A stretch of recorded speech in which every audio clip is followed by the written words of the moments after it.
What's going on, everybody? I'm here with Tanya Seda. You may have been following her with some of the stuff that I've been posting. She's the founder of TEMTRACE.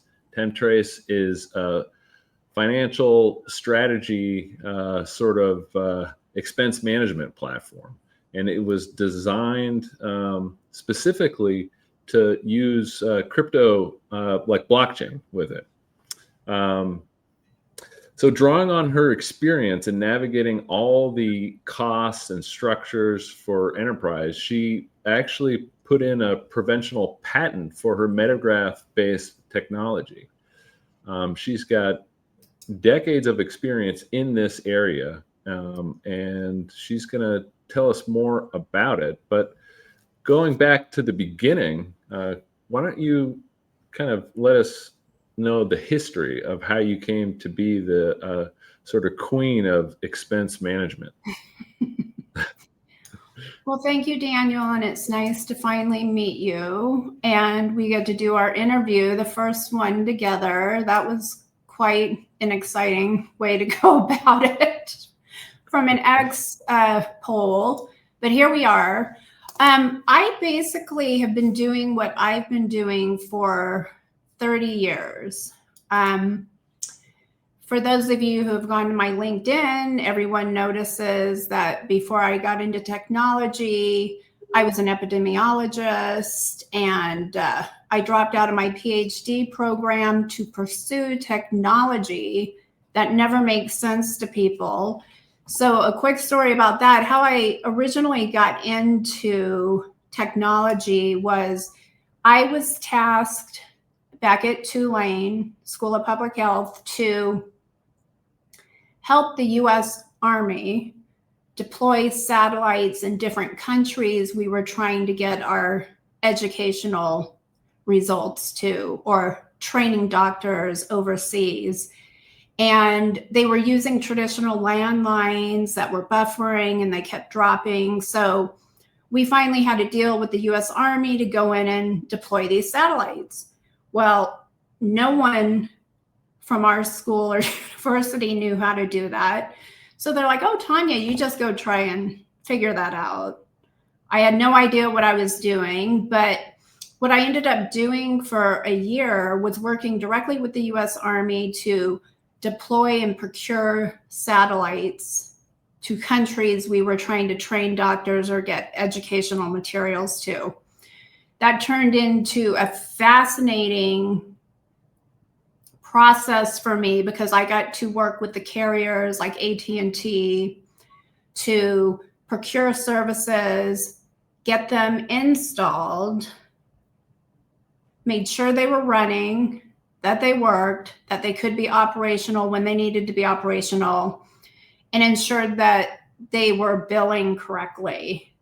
None of this was anything I was doing before, but I found it fascinating because I started to see waste at the governmental level around how they were procuring services. They were taking the highest bids. They were always late. It was costing millions and millions of dollars for a deployment that never got installed. So from there, the rest is really history. Once I was done with my master's, I was hired, this will age me, by GTE to do some network engineering to ISPs way back in the day. And this is way before any of the fancy, pipes and cloud mechanisms we have today. This is when we were actually bringing in POTS lines by the thousands to their facilities to run our data needs.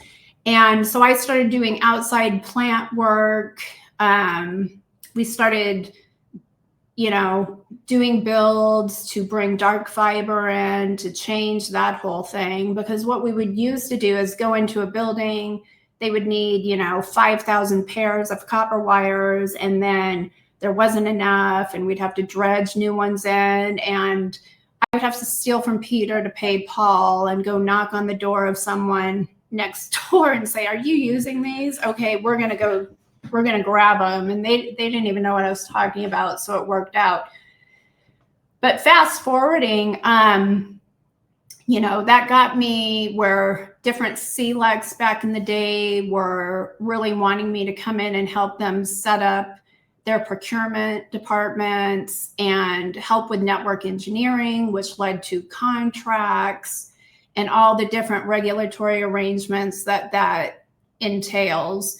And I was hired at GST Telecom way back in the day, and we were building fiber runs and setting up all these contracts internationally, and no one knew how to do it. I had some experience from working with the US Navy, so they put me on that. I redid all the contracts with different carriers to bring our costs down, and ended up saving this company over $50 million just doing that.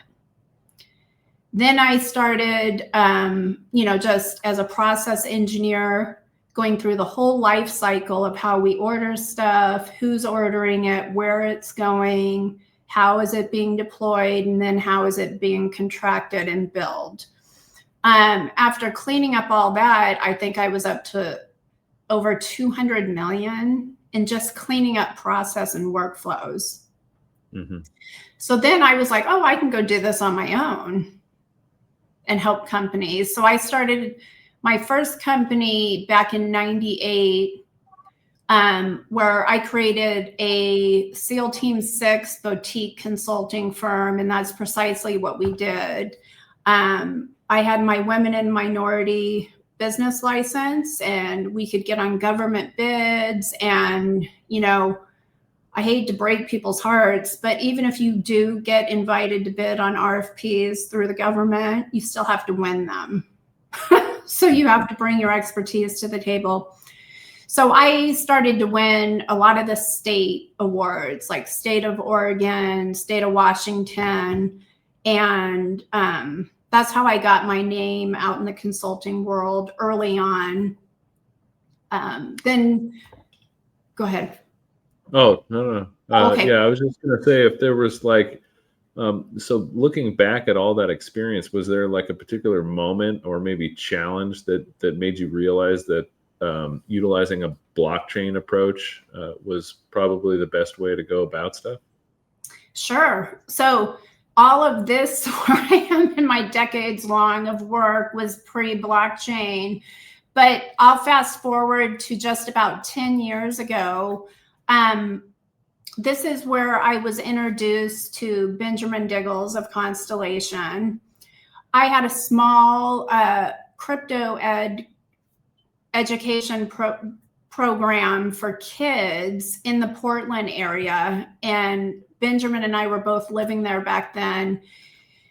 He found out about my program and thought it was cool. And then we started working at PSU, Portland State University, as advisors on the board to bring a blockchain certificate program to the university. So he and I had headed up that. That's how we met. And we did a great job.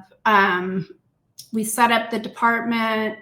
The certification was validated by the state. All the checks and balances were in place, and we were psyched because we were finally giving younger folks the opportunity to learn about this, and not only to learn about it, but we would set up with different companies in the greater Portland area opportunities for them to go pitch blockchain to the enterprise, which Benjamin and I have always known was desperately missing. So people had great success. One gentleman, he was in his 20s. I worked with him. I kind of coached him up. I ended up getting him a job in the UK with R3 Corda as a blockchain expert from his classwork. So that was when I knew that was really going to work. Then we shared curriculum with other universities, and now we see that everywhere. So Benjamin and I were a driving force to get that up and running. So that was a big win for us. And we did other cool projects with them. like setting up a QR system at the university that worked on their blockchain, Constellation Networks blockchain, so they could get discounts. For instance, if the library had, sale on used books, they could hold up their phone, get a QR code that would be signed on the blockchain. They would get the discount, take it to the bookstore. And so little by little, we saw that this was working famously and that people were understanding it for the first time ever. Other than, oh, Bitcoin went up or it went down or Ethereum crashed. It was not about that. We were purely teaching blockchain at the enterprise level. Benjamin and I started talking about, like, oh my God, if I could put what I am doing for enterprises, and I work with SMBs, mid-market, all the way up to the Fortune 1000s, consulting and doing the type of work I was doing in expense management. So we talked about, oh God, he's working on this big thing, digital evidence, but it's not deployed yet. It's not ready to go. Once it's ready to go, we're going to come back together and we're going to talk about putting technology expense management on the blockchain. So that's where we are today. Benjamin and I probably started working on this 2 years ago, seriously, about how we would do it, what it would be named, how it would work. So here we are today. I have a provisional patent, which is the first step in a big moat in a very large competitive space that I'm attempting to jump into. And I'm going to get into this PowerPoint and just kind of go over at a very, very high level what we're doing, how it works, and then the benefits of it. And do you want me just to start? Yeah. I mean, yeah. So let's, because there's a lot of people that that are just learning about what TEMTRACE is, right? I think this is a first time for a lot of people that had no idea that this sort of realm even existed. Yeah, let me just back up and start there. Absolutely. Sometimes I feel like people already know and we're just off to the races. So TEMTRACE is built on the Constellation network using digital evidence. It is a secure mesh that connects technology from cloud to SaaS licenses to devices, apps, and partners in real time. So we help organizations turn scattered signals, if you will, into trustworthy insight.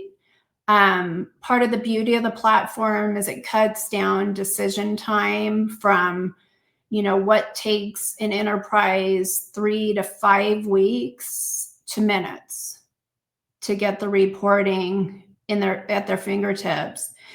And the most interesting thing from all our POCs and the testing we've done is that it reduces cost by over 40% using our platform.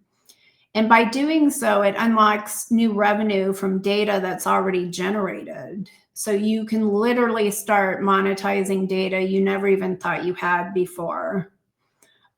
We don't just run reports, we run heavy-duty filtering that's AI-based. So we get into the very forensic elements of all your ordering, procurement, supply chain, everything in that life cycle, all the way to bill payment, we do. And we have forensic insights to support every step we take to make that happen. The problem most enterprises have is that the majority of the data lives in silos, right? So devices, vendors, clouds. It's most often incomplete, late, or hard to trust. So decisions lag by weeks or months. And often the time we see that a lot of great opportunities are missed just from that lag time.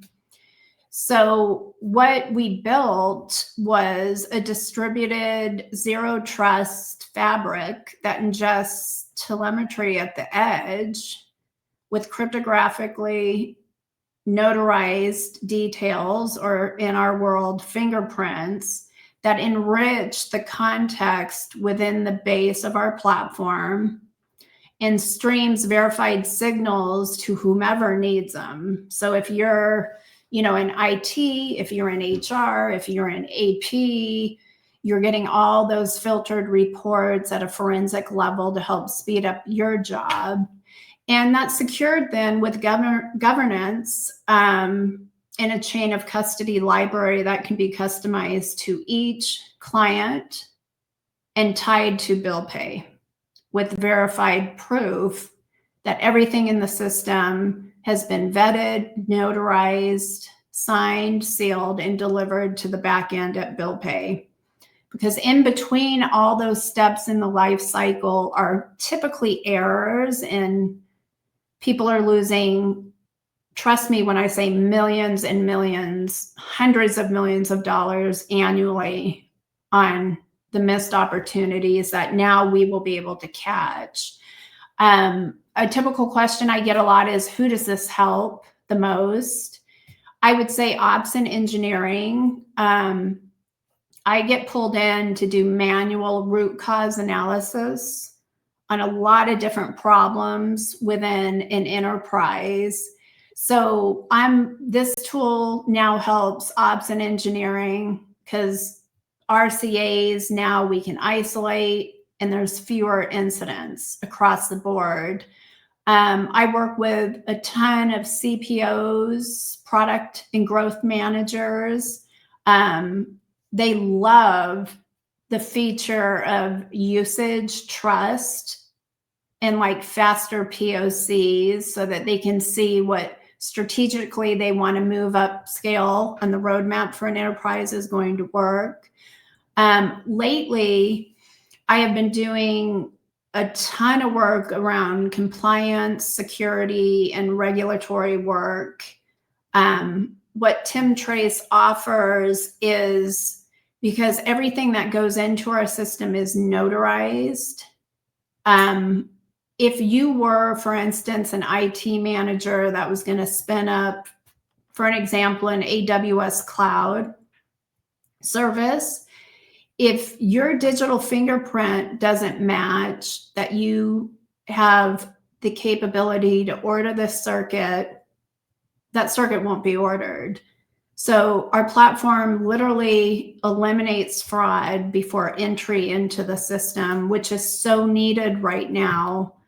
And then we work with a ton of partners internationally that need to get their hands on clean, consented data exchange information. This platform allows us to do that quicker, faster, and with much more authority, because again, we are the truth infrastructure layer. And I can't tell you how important that is. No one has this out there right now. I've looked at different companies like Oracle, SAP, ServiceNow, Tango, Colero. They are doing their inventory work at a much different level than what we do. Typically, what they do is that they get your invoices and load those into the platform, and that's your inventory.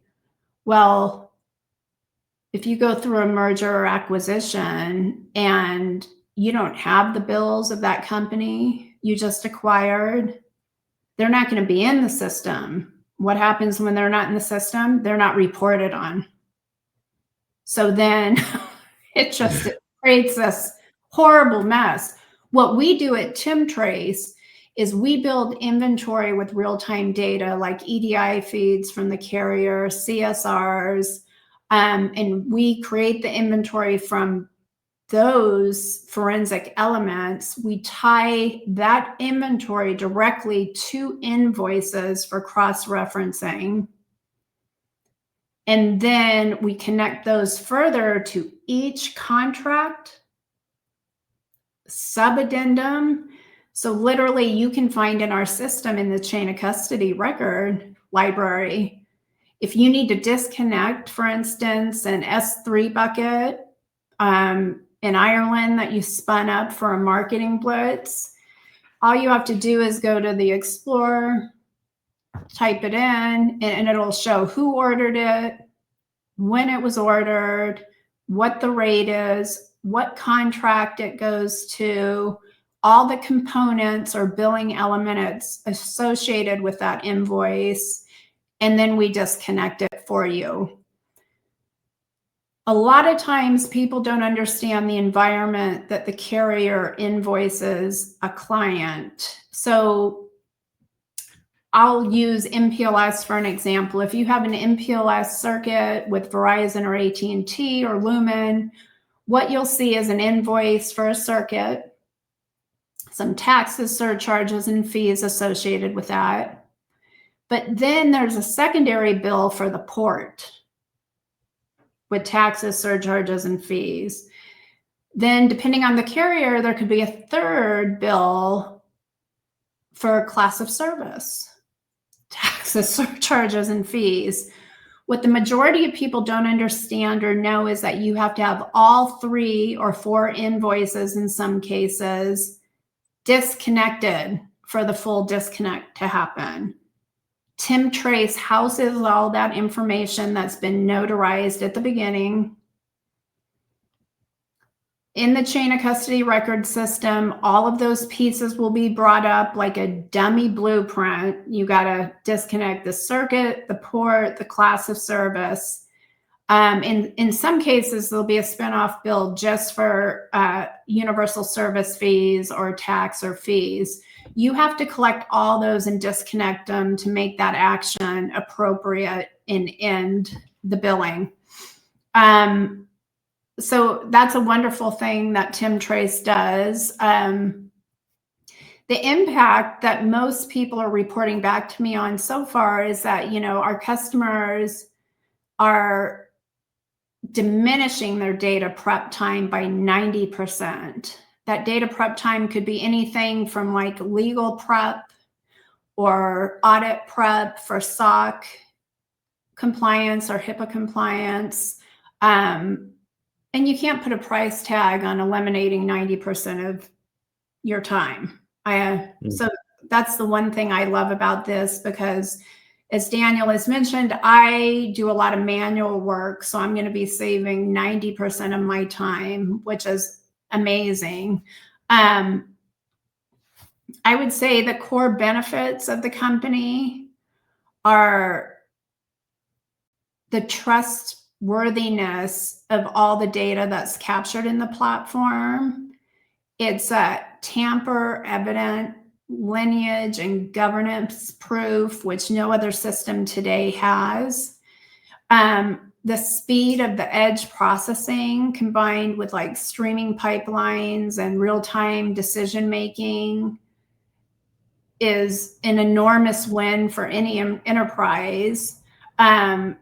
It's security by design, like I've mentioned.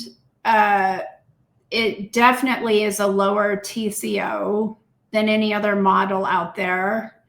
And then the monetization of some of these products and data sets in there that an enterprise never thought about monetizing can be done with the way we filter at a forensic level and do our reporting. So that is really a lot of the big bullet points of what the platform can do, but there's much more. And for those of you who don't really understand technology expense management, no client's ever the same. No invoicing schema is ever the same. No contractual mechanism is ever the same. And from a compliance and regulatory position, you have to understand everything that's involved in that in order to have a contract that's correct or have billing of an invoice that is accurate. Without those things, everything falls through the cracks. And I am happy to say that with TEMTRACE, those things will not happen anymore. And for me, doing this manually for 30 years, it's an amazing feat, to be here today and providing this overview of this platform that I'm so excited for it to kick off and really get going, because it's going to help so many people that A, don't even know they need help. B, it's going to show them a whole different world of like the bioscience chemistry of how any kind of expense moves through a system and is contracted and is paid. There is a science to that, getting it correct. So this is the beauty. Yeah, and you're using to help you with, because as you mentioned, prior to right now today with this platform and the metagraph, it was all manual stuff. And so now this process and the secret sauce behind it is automated. And part of that automation is using AI. So maybe you can dive a little bit into how you're using AI, for part of your application, because I think AI is pretty fascinating. It's a tool, and as long as the tool is leveraged in an appropriate way, I mean, I think it can be game changing. Absolutely. So yeah, what we saw is the most need for using AI within the bounds of telecom expense management was around process workflows. So order entry, notarization was missing. So that's a core component now. Fulfilling all forms of data. We now have it so a fingerprint will match to an invoice, to a contract, and actually to a bill payment. So anything in AP will all be driven by AI within that workflow to get the best and most accurate data and proof around those elements. And again, like I told you, it gets deeper into the weeds, which we're trying to correct as we go, because governments, states, counties, the feds, they will change taxes, surcharges, and fees, for an example. Some do it every quarter, some do it biannually, annually, and you have to keep a table updated at all times with the accurate percentages. And what our tool does along the AI framework is it matches. So let's use the VAT tax for an example. Different countries have different percentages on what they charge for VAT. Along with that, different countries and different carriers have different language in the contracts to exempt certain portions from the bill. We can now do that all within our system automatically, where before I would have to go out to each carrier's service guide, which is where they list all the pricing for every product and service they have. I would have to cross-check that to see that this percentage is meeting what the service guide says and what the contract says. And then I would have to go deeper and look at where companies had, for instance, for cloud connections. If you have a company in the EU, or let's use the UK for an example, they're at 20% VAT. Then you have a company in Ireland. if they cross country boundary lines, that circuit, by the nature of all the regulatory paperwork and documentation, is exempt. I just got done finishing a VAT error log exemption project, and over 50% of the way the EU applies VAT is incorrect. Huge discrepancy, huge error. I get called in to do those root cause analyses. Now TEMTRACE created a product underneath for regulatory and compliance where I can pull a VAT error log report of anything you have in any country, and it tells me what your rate is based on your country. It also determines what central offices the carriers are in, the cloud providers, and I can determine if it's crossing boundaries and if it meets rules and regulations. That's AI driven now. So I don't have to spend 100 hours doing this. I can now use the tools within the platform to do that. And again, some of these Fortune 500, well, you know, these enterprise companies, I mean, the cost of not being compliant or following with the law is literally billions of dollars. You know, right. I think we've both pointed out the thing like with Google not being compliant with EU law, and it's not just over in Europe. You know, Texas, they settled, it was like $20 billion or something. For not following compliance and safety standards for protecting people's data. So we're talking big money. We're talking, I'm sure if we were to go back in time and add up all the fines and again, just to preface this is typically in highly regulated companies like gas, oil, energy, healthcare, banking, to name a few. In those highly regulated companies, you have to be aware of the certifications and the compliance documentation that must be filed, and it's annually. So take an energy company, for an example. They can have up to over 81 forms to stay compliant. They might renew, update, confirm 79 of them, but the two biggies get missed, right? Because there's no logging, there's no tracking.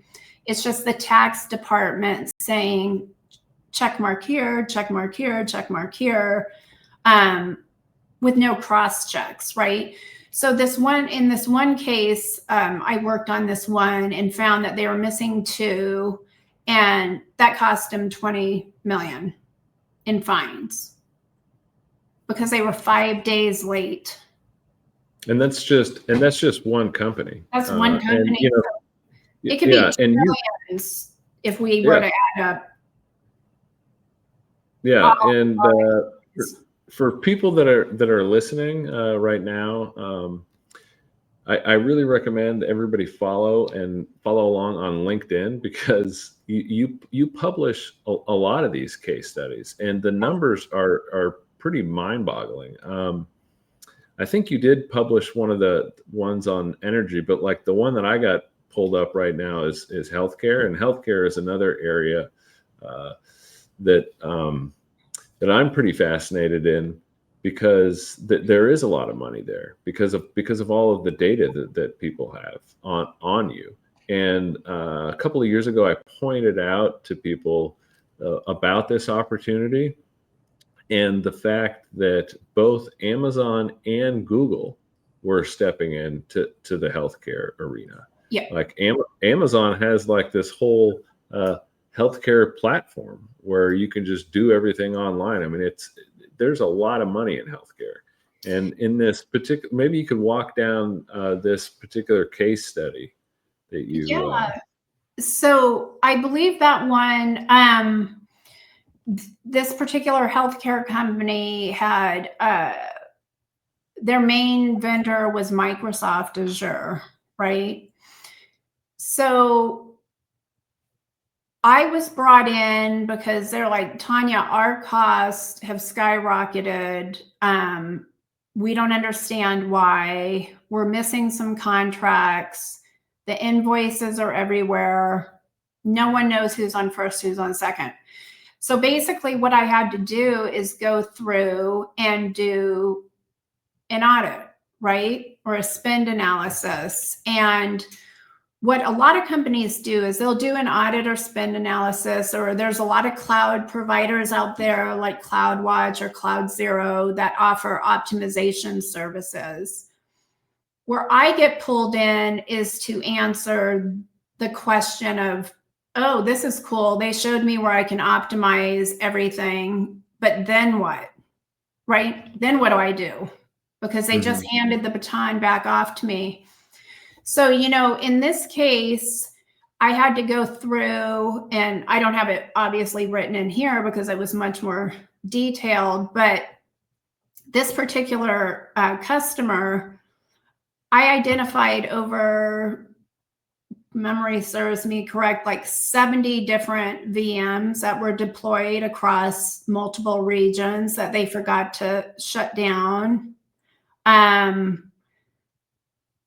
The VMs had, you had scrolled through this one part, ESF and USF charges. What happens there, especially with the Universal Service Fund, is what USF stands for those that aren't familiar. This is a federal surcharge that USAC drives to get internet to the less deserved served areas. So every company pays into that to get broadband out to rural areas. And the company that operates that is called USAC. So USF, it also has very distinct parameters and rules and regulations around how that is to be applied, similar to the VAT tax scenario I went over. So in this case, what I had to do is a root cause analysis on how many of those cloud connected services had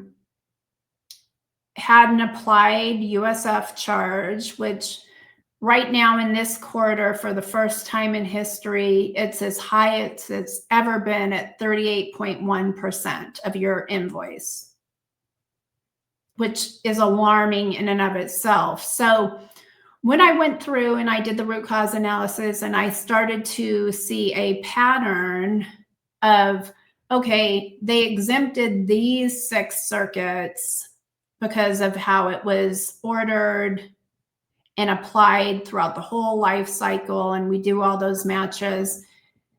But then they charged these 28. That didn't make sense. So I'm notorious for doing like a red and green kind of stoplight chart to show the circuits that should have USF charged and should not. And through that pattern recognition, that's our forensic fire, if you will, to give to the carriers to prove that these have USF charges incorrectly based on how the circuit was provisioned.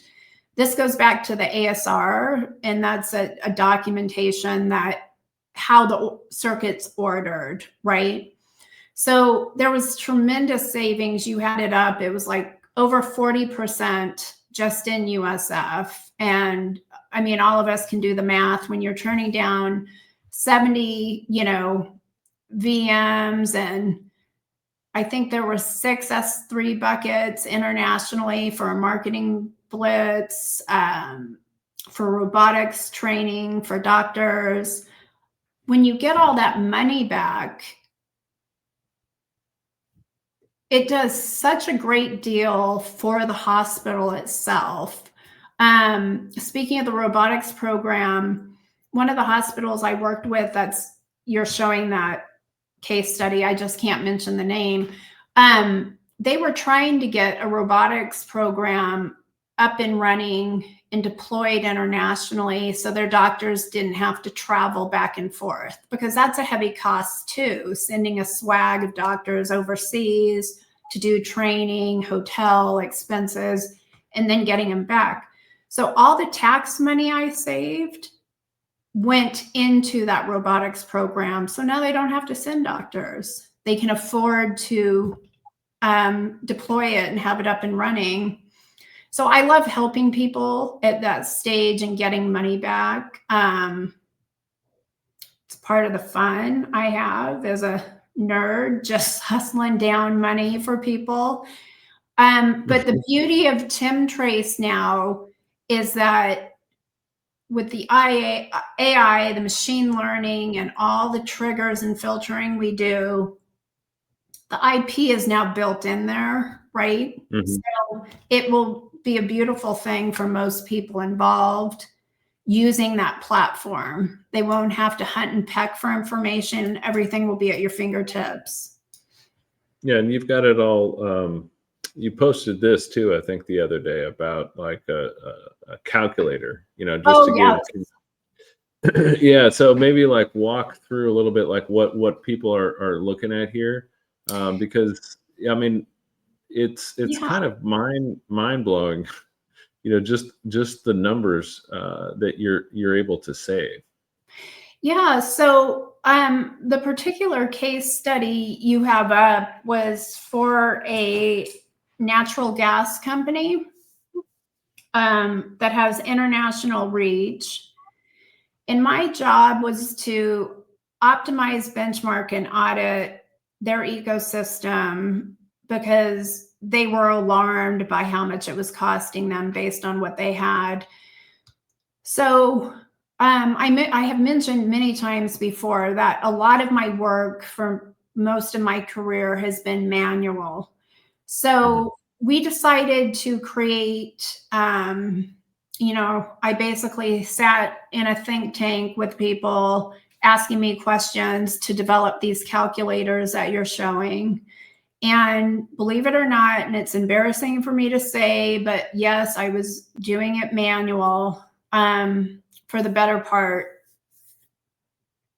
of most of my career up to the last 6 months. So now we have these calculators that are really fantastic because they are based on GCP, Azure, Alibaba, AWS, and Oracle.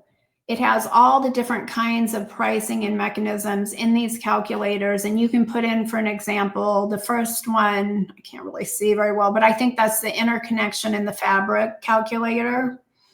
So you can put in like how much you're spending, and then put in how many ports you have in each country, or if it's in the States and over in each state. And then this calculator runs itself because it has built-in IP.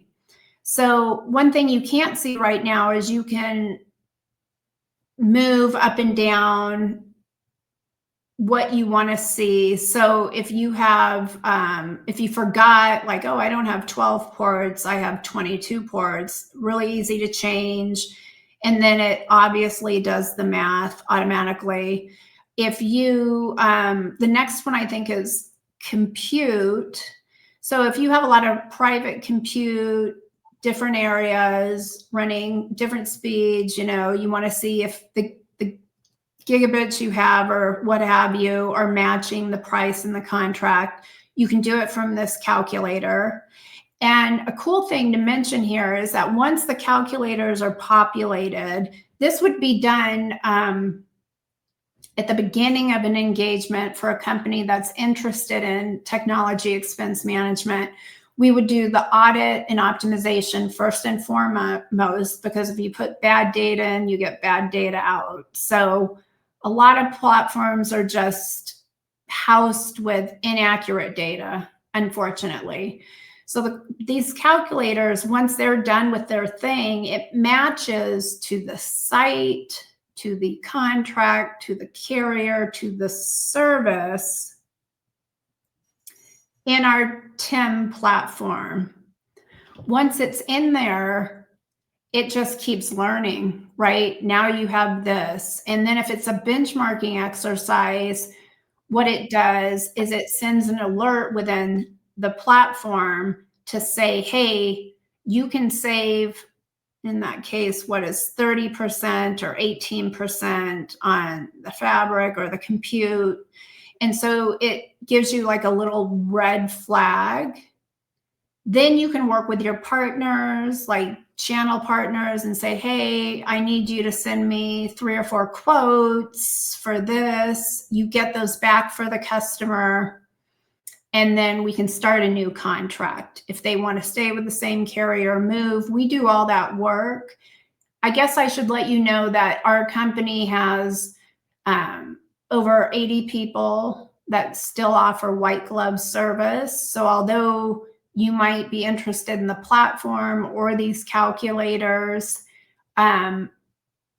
you could get rid of 12 people at your company that are doing similar or like work if you needed to. I don't advocate for that, but if you needed to, we do the work for you.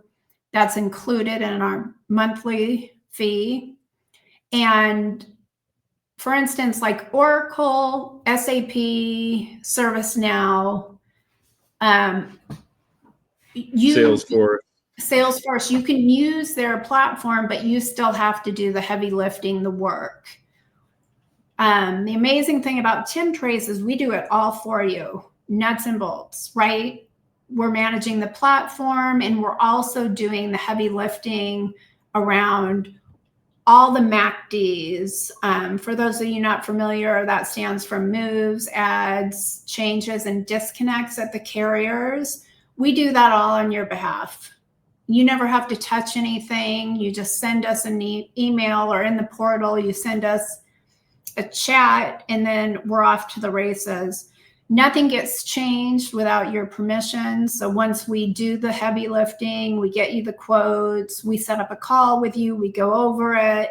Once you give us the green light, we can make the appropriate changes on your behalf. So we're constantly giving time and value back to the customer. Yeah, the other thing that I was going to try to get at was the anomaly detection that you guys are able to do. And it was pretty funny to me because I don't remember how long ago you posted a case study about SIM fraud, right? And that cost, oh man, that cost these telecom companies like Verizon, AT&T, like everybody, it cost them a lot of money. And then just last week we had the news about the Secret Service busting in this this ring that was essentially, had these illegal SIM cards everywhere. Yeah. Yeah. So what I believe the post you're talking about was a international mining company who, there's a lot of transactions that happen in mining, and there's a lot of rules and regulations to follow, especially international. So this one, I was like, oh, wow, this is going to be tricky. Just a lot of moving pieces. But the end result when I was done with my work was there was a person who had ordered through the carrier a lot of SIM cards on the enterprise account that never were used for the enterprise. And in the world of telecom, there are different layers of a network to transverse data traffic. And the white network, which most of us are familiar with, is like the legal network. So if you ordered a SIM card, you have it on T-Mobile, AT&T, you name it, Verizon, and you're transmitting that data to a tower, to another end device. We're all used to that. We all have cell phones. We know how it works, right? What is being done now, especially in countries in the Middle East and in Africa, is that there is a gray network underneath the white one where someone like internally from a company can order all these SIMs, give it to a black market person. They move it around the gray network. So it's kind of seen, it's kind of not seen. It's harder to track down, but it's fraud. That's what I found in this case study you're pointing to. And to make matters worse, the one you brought up around the 22 million that was just caught, was that in New York? I think it was in New York, right? Yeah. This was in New York. Yeah, that one was on the black network. So that's just pirate to pirate. It's just pure fraud, right? And you untangle that obviously by working with the different central offices that house telecommunications services and kind of reverse engineering the transmission of that SIM card, right? And there's a lot of network engineering that goes into that to capture all of the different sequences of how that SIM card was transmitting data. But at the end of the day, those are the three core networks. And the one you're showing, or the one you were talking about earlier was a gray network. And it's just fascinating when you can prove that it's actually a person on the inside doing the ordering. It's like mind-blowing. But that worked itself out and I got them all the money back and that's what they wanted. And then we did put heavy duty security on the network. And we also did a lot of policy changes, right? Now, those policy changes usually get signed in IT or executive management. And where I find those signed policies that are still paper bound, believe it or not, or on top of filing cabinets or in filing cabinets. Not really useful, right? So with TEMTRACE, all of those documentations are going to be in the platform and they're going to be operationalized because, again, that policy would be attached to someone in IT who can order those SIM cards. And then because it's on the blockchain, on that immutable flow, no one can change anything like they do when they're doing this kind of fraud, right? They change the work orders. They change the invoices. Can't happen in TEMTRACE. Yeah, and so that kind of brings me back to this previous slide, which is pretty interesting because so AI, like we talked about earlier, is definitely a powerful tool, Right. but the tool can actually be used for good and for bad. And so like AI is actually making it easier for nefarious actors to scam stuff, to spoof stuff and to fake stuff, right? So everybody's familiar with those AI generated images, but because you're using blockchain technology, you actually have a fight against AI, even though you're using AI. Yeah. So again, it gets back to, we have that notary system, and the notary system encapsulates anyone and everyone and every piece of data that has access to the platform. So if there was an AI fake, right, it's not going to match that digital fingerprint on the back end. So if it doesn't match, you don't get entry. And then what that does is put red flags in the system. And then the people working, like I am still doing the white glove service, we're alerted to the fact that something happened. So that prompts a Teams call where we go through the order and the mechanics of it. And if this was right, or if it was a deep fake. And there have been deep fakes already, like you're saying, where someone's trying to order something or get information or get access to, the bill payment system. And we're stopping that. It's not going to happen. Yeah, it's like fraud is a big problem, and especially AI is making it a lot easier. I talked in a space a little bit about um, the real estate ledger, and one of the game changing aspects that it's going to prevent title fraud, because That's right. it wouldn't take very long, I think, for anybody to go online and figure out who somebody is, right? And then you could just fake that person's identity, go to the title company and say, hey, look, I'm Tanya, right? Even though I clearly am not Tanya. Right. But I could say, hey, look, I'm Tanya. This is my house.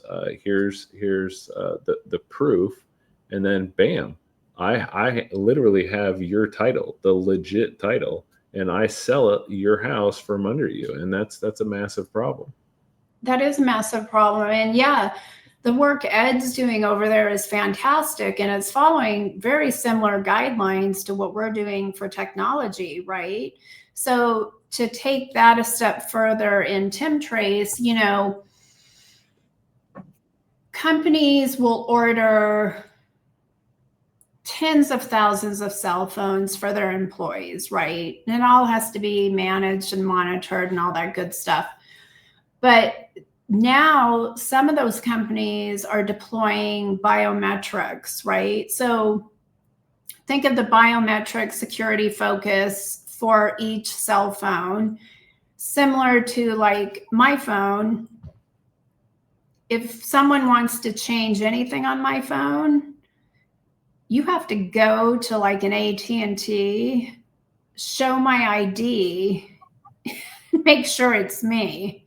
That's what the biometric systems are doing now. And it's the same thing Ed's doing with the title system. My title was almost stolen 5 years ago. Mm-hmm. And I had one of those title security companies that are watching my title call me and say, are you moving? No, I'm not. So it was shut down. But the majority of the population doesn't have the security title company calling you, So I don't know what would happen there. But in telecom, we're going to stop the SIM swapping by just what I said. If you cannot match a digital fingerprint, and down the road on the roadmap, there will be biometrics, right? Because that's where we're going. And it'll just be a triple threat because it's an extra layer of security. And further down the road, what is planned is like VJEPA. Well, that'll be like the whole video snippets, adding a different layer of security in there too. But like I said, we're going to get this off the ground and running. And like Benjamin Diggles always says, there's so much that, the sky's the limit on what we can track, trace, and sign, right?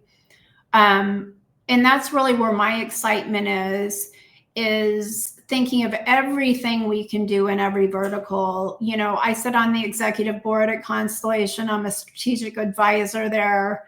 So although this is my baby, I'm always thinking about other areas we can, bring digital evidence to the table to help.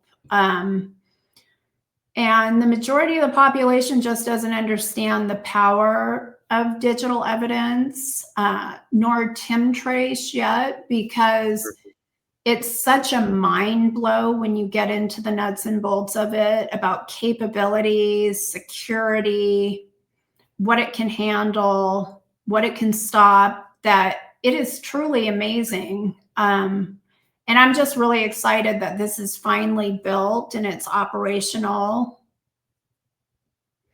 So you've published all these different use cases from healthcare, telecom. We even have like grid stuff that you've done. What kind of disputes or audit situations do you think that you guys will help settle first? And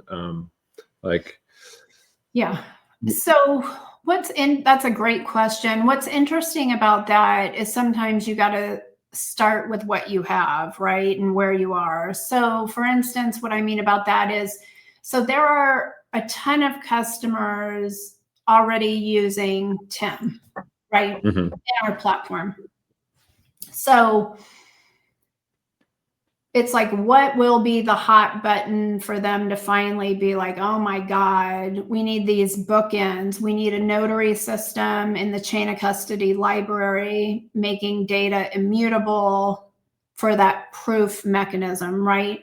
So I believe we will start with the highly regulated companies that we have, that we've already discussed, right? A lot of banks, a lot of hospitals, a lot of gas and oil and energy companies. I travel to Houston a lot of companies there. A lot of them have been fined recently, and it's no fault of their own. It's just, how can you keep up with, like in that one example I gave you, 81 forms annually that have to be reviewed, changed perhaps, and then uploaded into some system that would house it. And like I told you, most of these compliance records are still in filing cabinets. So we're upgrading those. I think that will be our first market shift, because that's the easiest sell, because people understand if you don't have regulatory and compliance locked down, the fines are so hefty. It gets ugly really fast. I would say second are the more tech savvy customers, right? So think of data center companies. They will be the first to think this is really awesome. Like I mentioned, Splunk and Datadog, they do observability and they are so fantastic at it. But what I'm hearing from the inside is that a lot of their customers are asking for more of a financial management tilt, and they don't have that. So for Splunk and like a Datadog, it's so easy, right? Just to integrate with us, and then they do the observability, they pass the baton to us, and then we do the financial management. So literally, the customer would then see everything they have and what it's doing, how it's behaving. And then on the finance side, seeing all that behavior, right? And then you put that package together and it talks to multiple departments, right? You're not only talking to IT or DevOps now you're talking to the C-suite, you're talking to finance, you're talking to procurement, and that's the win. And that is where we're heading, because like you and I have discussed many times, people are wasting money, probably in the trillions if we were to add everything up. Yeah, all the companies. Yeah, I mean it is kind of a number that almost seems like too big to be true. But then if when you see this stuff, I mean it's crazy. Like we just mentioned, Google, like in the past year or two, has already handed out settlements, right? Because they just didn't even want to deal with all that stuff. So Google has just handed out, billions of dollars in settlements because they don't want to deal with the stuff. They knew that they were bad. They knew that they didn't comply with the stuff, and that's just one company. That's just Google. Yeah, and Meta recently did that. I believe it was last year. They just literally rather pay the fines, pay people off, than look at this. But that doesn't stop the bleeding, right? Because our data's out there, or we've been compromised in some other area. And I always get pulled in to fix that mess, like to really see what the compromised data looks like. And since, AI and the agents are just popping off, we won't be able to keep up with that as humans. I mean, I'd be the first one to admit, I get projects coming across my desk where I'm like, that's going to take me 2 months to do. Now, if I just dump all that data in TEMTRACE, it'll take me 2 days, right? And then I'm still going to look at it and make sure the I's are dotted and the T's are crossed. But For me to get that time back gives me the ability to scale. I'm not able to scale right now. And in order to train or educate someone in what I know is virtually impossible now. They can do some things. Like I have a team that can, load invoices or collect contracts or do these things, but I still have to put that puzzle together. I still have to reverse engineer why it's happening. So for me to have a tool that saves 90% of my time means I can help more people. I can get out on the road and show them that all of these things are possible and it won't take a year to do. I wrote a paper 3 years ago. I wonder if we can find it at some point. I don't know if I put it on Reddit or where I actually put it because people were thinking I was crazy. But the title of it was something like, IT will be the next HR. People are like, what are you talking about? IT has nothing to do with HR.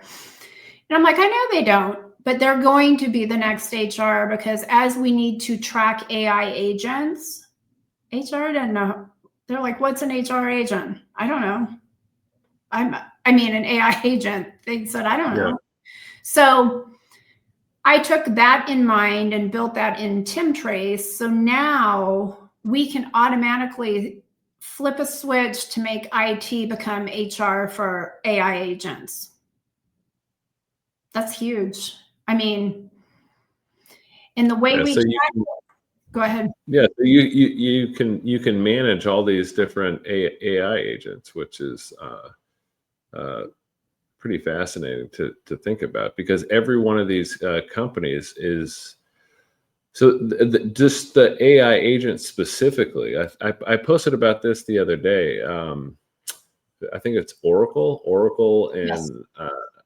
OpenAI just went into an agreement about making AI specific agents for their business. 100 billion. Yep. Yeah. It's crazy, but going back to like what you guys are doing with the compliance and the auditing, those companies are going to be liable for their agents. Yeah. And think about it. It's really no different than today, how we treat any other technology asset, right? So if you have a cell phone and we have to track it from cradle to grave, we're just going to track the AI agent from cradle to grave. However, in the profile settings, we track it as the AI agent is a digital twin to an IT person who owns and operates that workflow. So it's an incredible thing from a management perspective because you have this AI agent, it's attached to, Joe Blow in this cost center with this GL code. It's so forensic, all the details we have in there. And then as that one might get turned down, and that might be A001 to Joe Blow, this is the cost center, et cetera, et cetera. If he brings on a new one, or if he brings 20 new ones on, they're all tagged to him, digitally fingerprinted through the notarization. And then it's immutable all the way to the chain of custody record system. Right now, what we're already seeing, and this happens a ton in hospitals because they're turning up these AI agents, or everyone, but I'll stick with hospitals. It's the next cool, sexy thing. We're going to turn up this AI agent to do this workflow for this department with no distinguished parameters, meaning, is this project for 3 months? Is it for 6 months? Is it for a year? Or is this going to be a permanent agent in the workflow? No one talks about that stuff, right? So we have a drop down in our platform that aligns with that. So if you're just running a project with these AI bots, if it's for 6 months, you hit 6 months, right?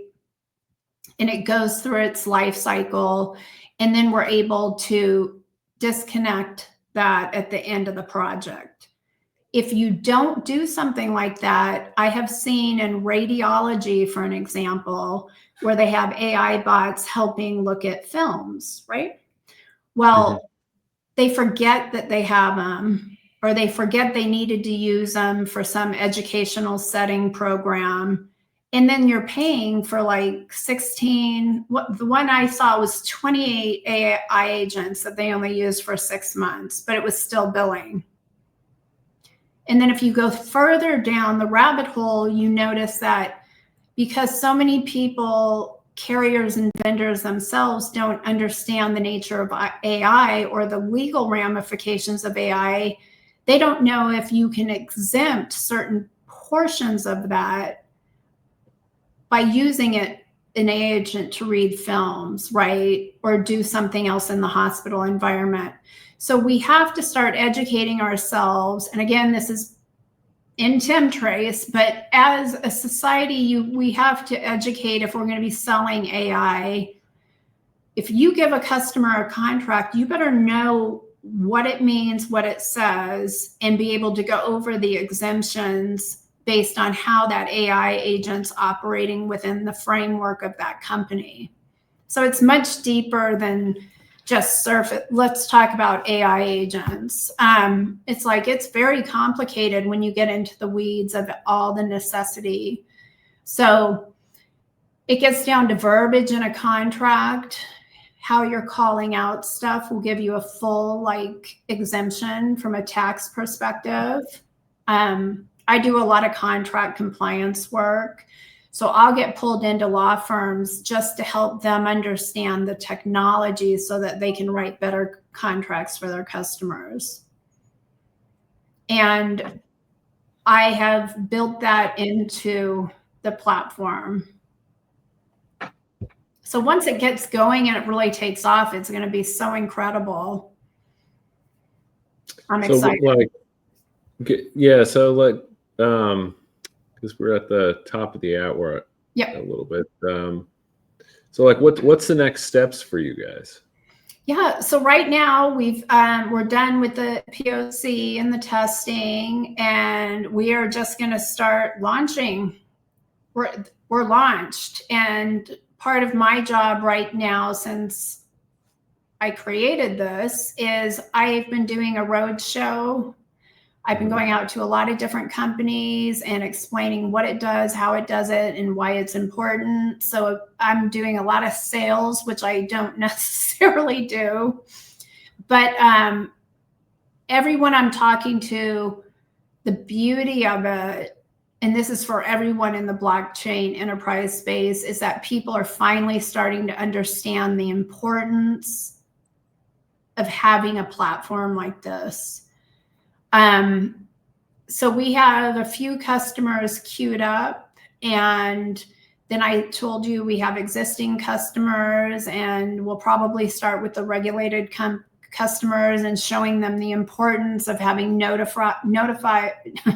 notarized information on those assets prior to platform entry, so that everything goes smoothly all the way through to bill pay. Yeah, I'm looking for. I mean, I think that this thing is going to be a gangbuster of an application, and I'm pretty excited to see what you guys do with it, and how many different businesses onboard this. And I think that it'll just come in spades. I think once people actually can see it, right? Because that's the other thing. That it's a lot of this stuff is almost so hard to believe that it's possible, but then when you actually see that you are doing what you say that you're doing, then that light bulb sort of goes off for people. That's the scare. It's funny, but not funny. But I get some DMs right now where people are calling me a fraudster because they just can't believe that something like this exists, right? You pointed out that I've been starting to share more of my case studies on LinkedIn.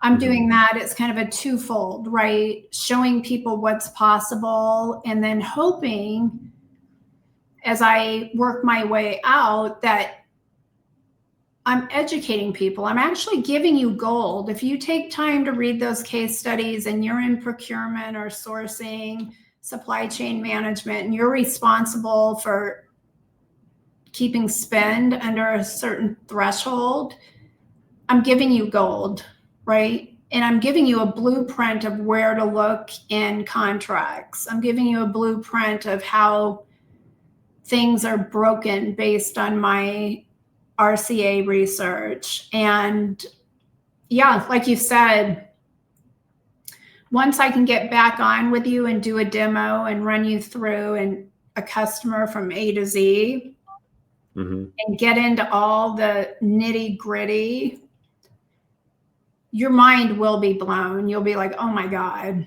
this system can manage everything. Yeah, and you guys are going to have like a whole dashboard too, right? Oh yeah. Oh, there's dashboards for everything. And again, like I've been saying throughout this podcast, we're not a typical TIM in the sense of we're just sending you a report based on the invoices we've put in the system. We are taking the time to build that inventory up front that connects to everything else, meaning a service order, an install, an SLA, a contract. It was built from my life science background, right? So there's a Linneman taxonomy chart where you go in and like you want to look at an ant, right, in the life sciences. And here's an ant, and then there's 2,000 different ants, right? The system is built that here's a data circuit. You just can't put data circuit anymore. You have to define it like a Linneman taxonomy chart, right? So it's a data circuit, it's an MPLS, and under that, there's a circuit, a port, a class of circuit. Under that is taxes, surcharges, and fees. We are encapsulating all of those forensic elements to push all the way through the life cycle. No one's doing that. Did it take a lot of time? Oh, it did. But now it's a brilliant thing, and it will help so many customers get accurate data. And digital evidence just is the proof, right? It's the trust layer. Yeah, you don't have to think about it. It's literally the easy button. It's the easy, like Benjamin likes to say, the easy button. It is the easy button for sure. But it's unbelievable to people, like you were saying. They can't get their mind wrapped around what we're doing at all. Yeah. So to me, it's going to be exciting to watch just this flywheel like really kick off. And I know, a lot of people have been sitting around for a while waiting for everything to like sort of happen. But, you almost got to look at this stuff as like everything just had a reset. And like right now, this is like day zero, if you will. But yeah, I look forward to seeing what you guys are going to come out with next, and can't wait to have you on, and you can show me the dashboard and some more case studies. That'll be fantastic, and thank you for having me. This has been fun. Yeah. All right. Thanks for watching, everybody. Take it easy. All right. Bye-bye.